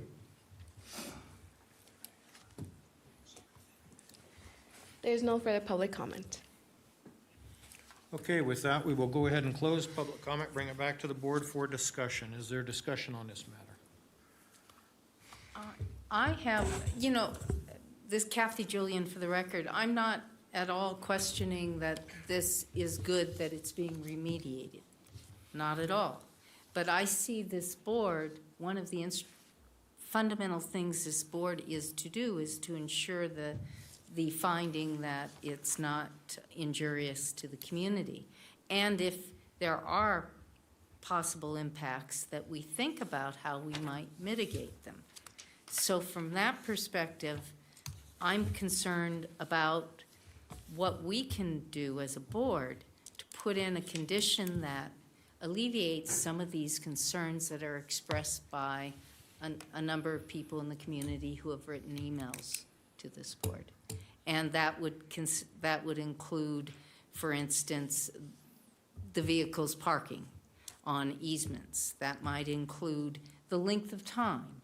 And what I have just learned that, yes, there may be only an 18-month window where they can do grading, but they can go back internally to the county and get that extended with no public comment or no public, perhaps even no public information provided. So going forward, I would support a 2-year SUP, and then the applicant could come back after 2 years and apply for an extension, which, given the nature of the project, I'm sure would be looked upon favorably.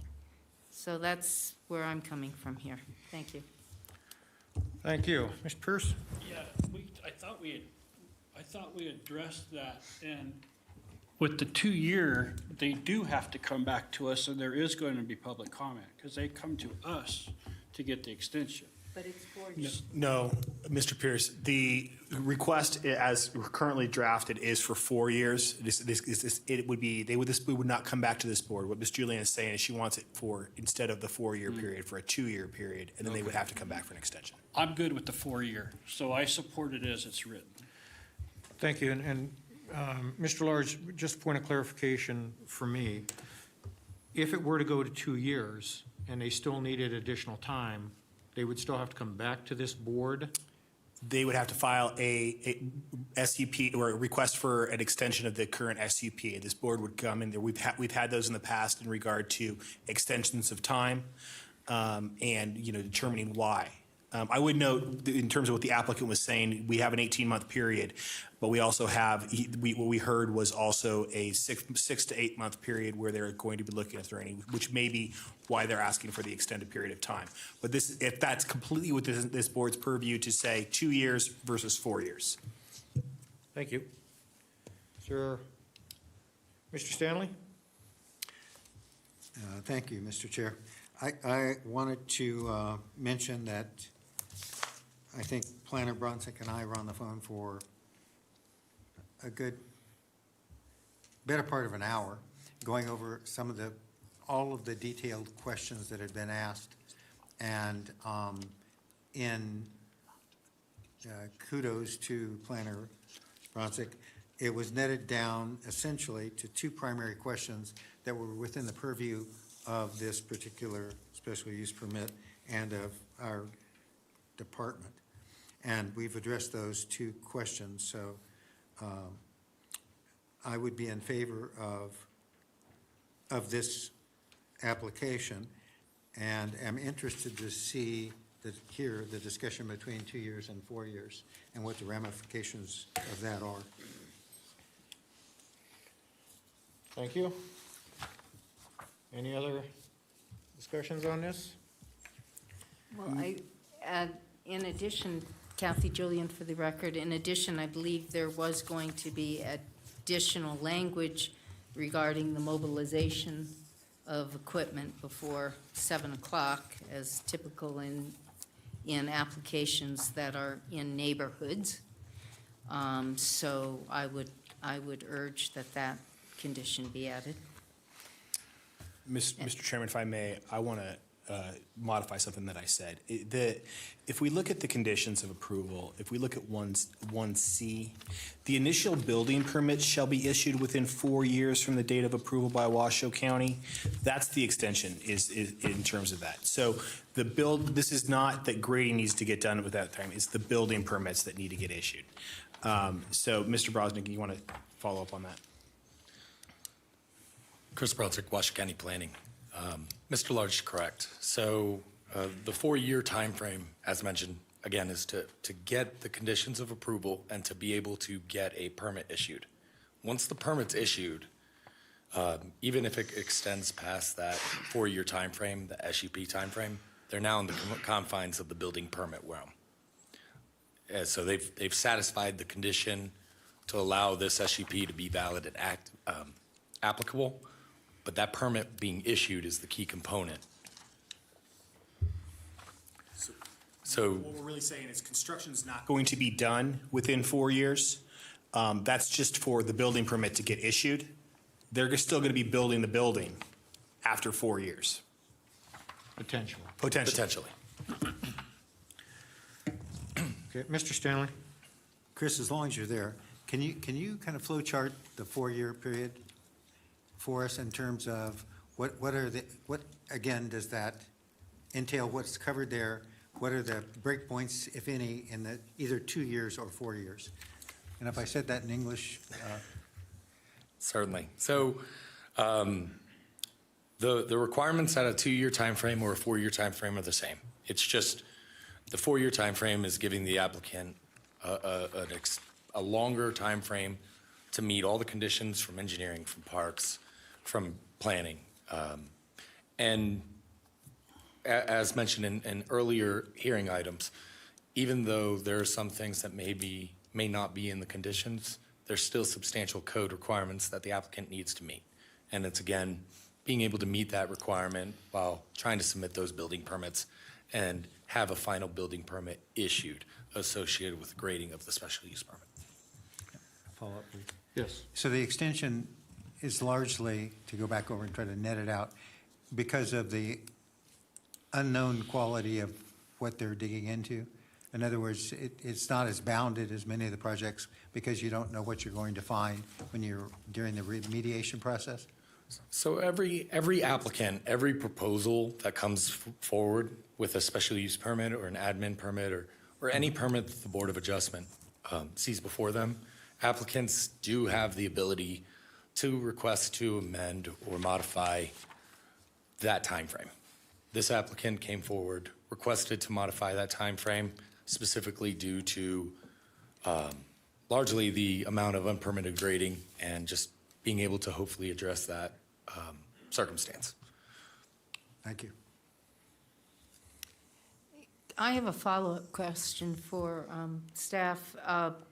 The public has asked, or someone has asked about people notified. I read that something like over 40 parcels were notified. Can you assure that all the adjacent parcels were notified? So I'm sorry, give me just a second. Page 42. So there is an exhibit that was provided as part of the packet. Exhibit C. That outlines a map Yes. of the parcels that were noticed. The code requirement for special use permits is all real property within 500 feet of the subject parcel be noticed. I went to 600 feet and noticed 46 parcels, which does meet that standard. Okay, and I would suggest that in future, as it was done in earlier applications, that there be a heading and title properly on this page so that the public, when they look at it, they see these were the parcels noticed. Because right now, it's just a map, and it's 46 parcels within 600 feet with no other descriptors on this page. So if you're a member of the public looking at this document, really, you don't know what this means. Thank you. I can make that Yeah. change. And also, is there any scope for, another concern raised by the public was the parking of vehicles on their easement. Is there any scope for a condition that relates to that? Or is that covered in other parts of the code? What I would suggest is in regard to the easement and whether this is a public road, it said it was a private road. Whether or not parking is permitted on that road, whether that's illegal or legal, that's between the property owner in terms of the regards of that easement. If this board, it is perfectly within this board's purview to say that all equipment will be parked on site, and make that a condition of approval, as the applicant said. If I may, this is Rob. Yes, go ahead. This is Rob for the record. If I may, I asked the applicant that specific question, and he specifically said overnight the equipment would be on his property. So he's already made a commitment to that. Right. So I don't think we need to condition that.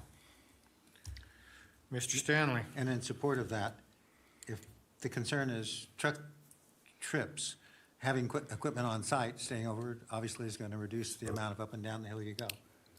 So it's in support of that particular aim as well. Thank you.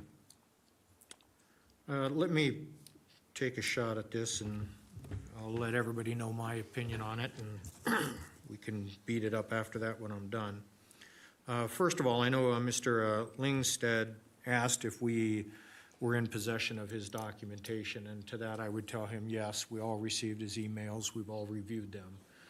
So staff does do a good job of sending that documentation forward for us to review before we have the hearing.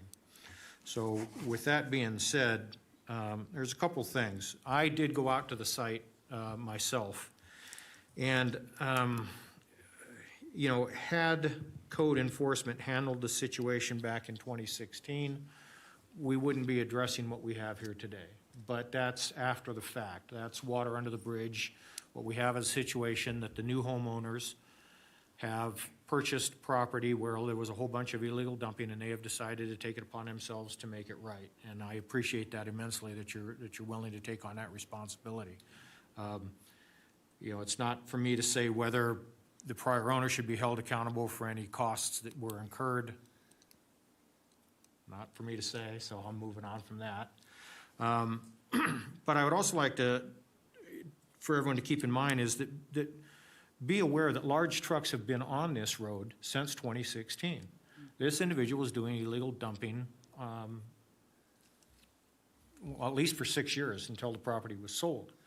There's pictures, we have them in our documentation, of big trucks dumping things out there. So to tell the new owner now that you have a concern with trucks coming onto your street is, you know, it doesn't really hold water for me. It's been done in the past. I think these new owners are more responsible. If they are gonna build a house there, they're gonna have to bring big trucks onto that property. And in addition, when I was there the other day and did my research, I believe it was 66 Mule Deer Court, and I believe one of the gentlemen spoke to it, that's a new house that was built in 2020. Well, they had to bring equipment in there to do that. So it's not like this is a road that has never seen heavy equipment before. It is there, and there are at least, I know, 2 lots across the street that are there for home sites too. And should they be sold, guess what? More heavy equipment is going to be on that road. So as for the large trucks, you know, it is what it is. I don't think we're going to get away from that. Being out there on the site, there's also a cul-de-sac right there too. I do realize that the road is narrow. It's not a very wide road, but it does have curbs, and it is asphalt. And in so being, there is a cul-de-sac further up if some types of construction or personal cars were to park up there, it would not totally block access back and forth. The other thing I noticed is that from where the road into the development changes from public to private, the location of this site is 0.5 miles. So trucks would only be going a half mile one direction on this road. And in addition to that, there is no other access point in or out from Mule Deer Court than down that road. So it's not like there's an alternative route. So they're gonna have to have trucks, they're gonna have to come on that road, and it's gonna have to be used to clean up. Now that is going to affect up to 24 homes that are there on that site. There's 4 past it, but the rest of them would be affected. We've heard from some of the homeowners that are in favor of it and realize that it's going to happen. So, you know, right, wrong, or indifferent, I think we're just gonna have to accept that. The other thing that was mentioned was the toxic waste, and there's no evidence of toxic waste, so I don't think it's really an issue for us to discuss or to you know, take too much into account at this moment in time. The only other thing is too is where I am coming from on this point is you can't deny the individual access to his property. He spent time, energy, and effort to purchase that land. He wants to put a beautiful home on it, and for us, this board, to start putting a whole bunch of conditions on this individual to make it difficult to have him realize the dream that he wants, I don't think is really in our purview to do that. He's taking on a responsibility to clean up a site, to make it beautiful, to put a nice home up there, to increase home values. So that being said, I have two issues that I would be opposed to. I don't see a need to bring it down to 2 years. I believe that if you compress that time frame and you have that much dirt and equipment that has to be moved, all you're doing is you're increasing traffic or doubling the amount of traffic that has to be there done quicker. So to allow the gentleman the 4 years, if he can't get it done in 4 years, which hopefully is not a problem, he would then have to come back to this board, and then we can address that at that point in time. And as for parking, I do understand that, but people are going to come and go. Obviously, you have the homeowner association that could be out there that I believe could work with the individual if in fact there is part of a problem, parking. But the homeowner has committed to basically move things on site and keep it off the road to keep the road clear. And so, you know, I'm in support of that. So those are my reasons that I believe I am in favor of this project. I think it's a good project. I think the owners have thought it through. I think the association has been there to be helpful also. And I think collectively, in the end run, you will have a good quality project. So that's my position on that. Is there any further discussion? Mr. Christensen. In contemplating making a motion. In contemplating making a motion, the default then for a review is 4 years or 2 years. The default is to bring it from 4 years to 2 years. Right now, within the documentation, it's 4 years. Okay, so it's existing. Yeah, that's what is in 4 years. Yes. Okay. In that case, I'd like to make, unless there's something further, I'd like to make a motion. Thank you. Is there any more discussion? Well, on the point of because we have a neighborhood, I would be supportive of addition to the condition on mobilization, no mobilization before 7 a.m. I think we've because you established that. Okay, so as long as you add that, that's fine. Okay, well, with any further discussion? Seeing none, I will entertain a motion. Okay, for the record. For the record, my microphone is lousy. Don Christensen. I move that having given reasoned consideration to the information contained in the staff report and information received during public hearing, the Washoe County Board of Adjustment approve with conditions, i.e. a 7 a.m. mobilization time in the morning, no earlier than, and number 2, on-site parking of the construction vehicles. That we approve the special use permit case number WSUP 23-0006 for Brian Graham, with the conditions included as Exhibit A in this matter, having made all 5 findings in accordance with Washoe County Code Sections 110.810.30 and Verdi Area Plan Policy V27.13. To wit, consistency improvements, site suitability, issuance not detrimental, effect on a military installation,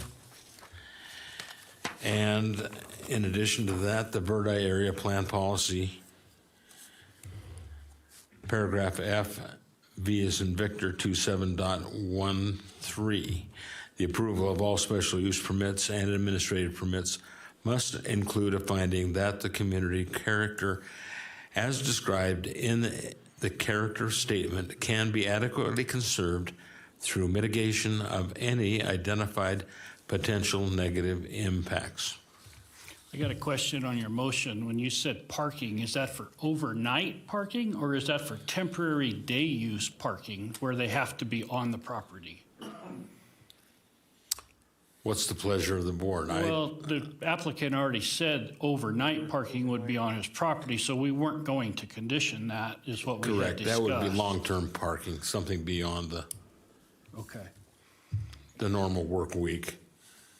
In Like other words, overnight parking Overnight parking on his property. would be allowed, yes. Okay, then I'll second that. This is Rob. Yeah. Thank you. All in favor? Aye. Motion carries unanimously.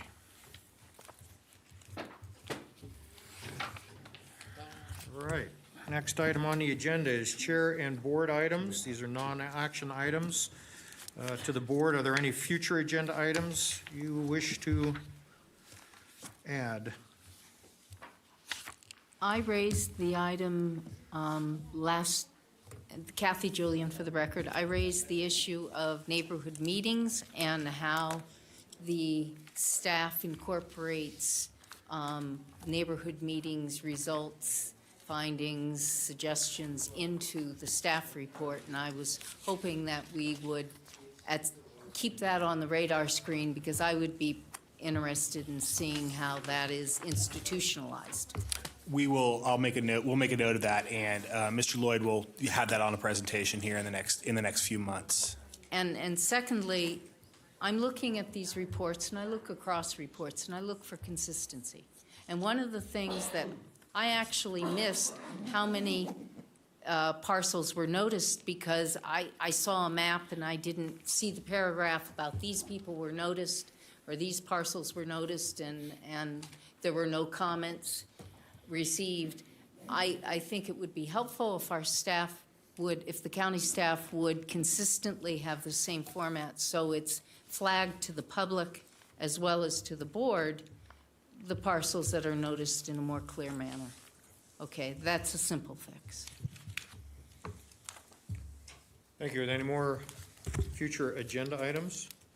Or that, I think what you're saying, Ms. Julian, is kind of requests for information from staff would apply to that one also. Okay. Is there any requests for information from staff? From anyone else on the board? Seeing none, thank you. Director's Legal Counsel, report on previous board adjustment items. Mr. Pelham? I was given nothing to report. Thank you very much. Thank you. How about legal information updates? Mr. Large? Nothing from legal, but you might want to watch on Tuesday because your ORMAT appeal is going up to the Board of County Commissioners, and it's going to be a show. Oh. Yes, it will. Okay, with that, we'll bring it to staff. Staff, is there any public comment? There is no public comment. Thank you. We are adjourned.